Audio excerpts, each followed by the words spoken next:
Et si savoir d'où on vient nous permettait d'aller de l'avant d'un pas plus léger?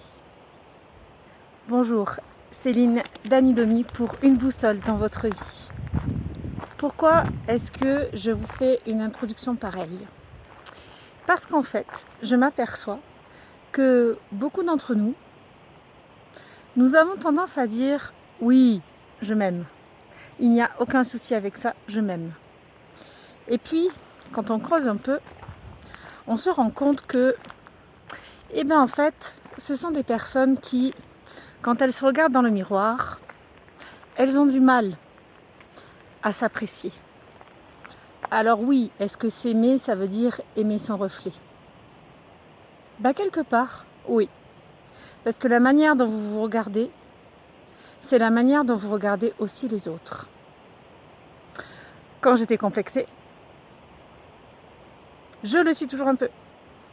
Mais quand j'étais vraiment complexée, que je ne supportais pas mon physique, je me trouvais grosse. Et c'était pas rare que quand je voyais des jeunes femmes qui étaient aussi rondes, j'avais du mal à admettre qu'elles pouvaient être bien dans leur peau et bien intégrées au sein d'un groupe. Et des fois, j'allais même me réfugier auprès d'elles, comme pour me consoler que j'étais pas la seule à souffrir. Et que finalement, comme j'étais pas la seule, je n'avais pas raison de souffrir. Mais je souffrais encore. Je pense que regarder en arrière, ça permet une chose.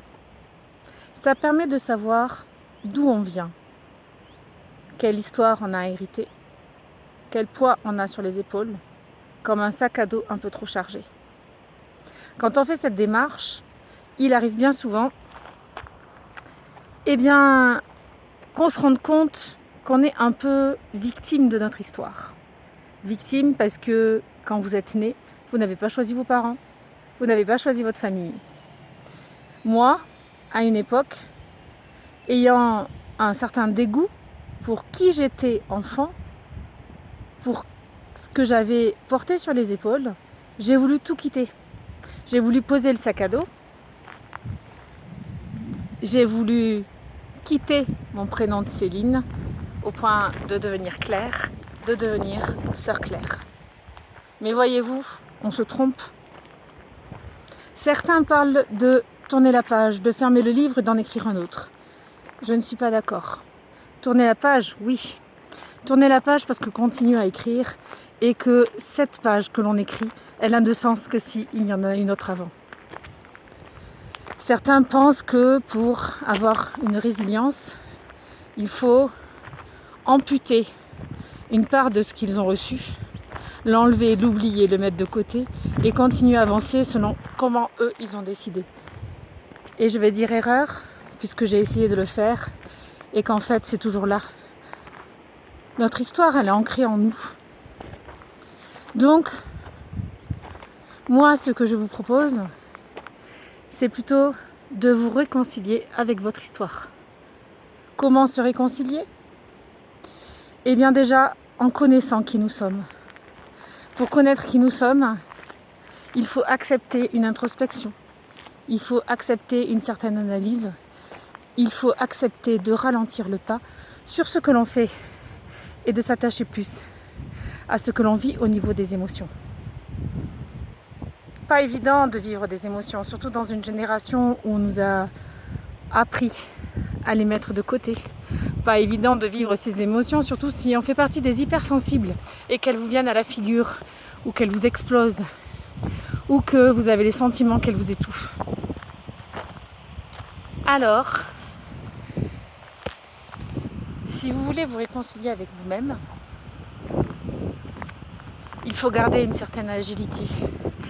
Agilité du pas, agilité du regard et un entraînement de chaque jour. Il faut accepter un entraînement de chaque jour.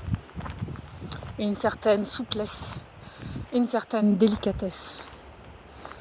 Si je peux marcher aujourd'hui 2h30 pour faire une petite randonnée toute seule, c'est bien parce qu'auparavant je me suis autorisée à faire des chemins d'une demi-heure, à découvrir, aimer découvrir des chemins que je ne connaissais pas, à oser faire des choses toute seule. On ne peut, même si certains y arrivent des fois, on ne peut pas tout changer d'un coup. Souvent, tout changer d'un coup, c'est comme si d'un coup, hop, au soleil, vous étiez oublié ou ébloui par une réalité. Vous voyez, c'est désagréable. Il y a un côté euphorique, comme un feu d'artifice, mais éphémère, comme un feu d'artifice. Notre vie est un chemin d'incarnation. Un chemin où l'on transpire, un chemin où l'on déverrouille, un chemin où l'on avance. Pas seul, jamais réellement seul. Parce que les autres nous renvoient des choses, nous permettent justement de nous découvrir un peu plus. Mais avec quand même une réelle intensité. Je ne suis pas seule, mais devant mes choix, mes décisions, mes actes, je suis seule responsable de ce que je veux vivre. Alors, on fait chemin ensemble ?